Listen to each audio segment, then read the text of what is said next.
Salama yabe. Salama yab vao ka Malagasy ilikirve zay. Salama tsika mpanaraky ny pejy. Manao video boribory avao sista hametraky fanontania amin'ny Gen D reo. Hainareo moa Gen D zao? Génération dinosaure.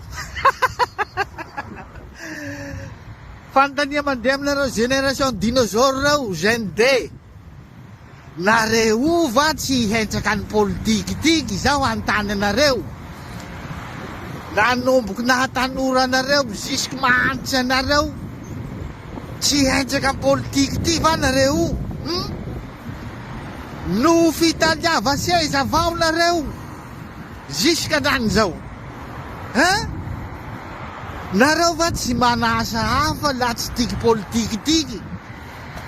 Tanimbary malalaky dehana mamboly nareo sady misotso ronono fa tsy filantseza sa tratsariva tiky ro fotoronareo eto sanandro isaky misy tataky la intia nareo miboaky. Intia nareo miboaky misy raseza, intia nareo miboaky. Fa tsy ananan-kafa koa le nareo toy va?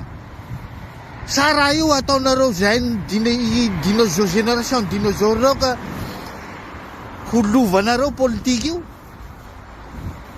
Ka nareo handovany raha io jusque mahafaty anareo zany nareo halovanareo politiky io la fahitako anazy. Raha io va hanagnany rodady va hanagnany zidadilay politika Madagasikara ka nareo handova azy tsy mety hiegna amin'ny raha tiky io. Ka mba manao atera manao an'io fa tsy izy io. Ndehana misotro ronono aby nareo, tanimbary malalaky ndehana mamboly flera, mamboly traka. Zay zao tokony plasy isanareo ananiky zao. Engao koa ny olo baka fara koa ro hanao politiky io.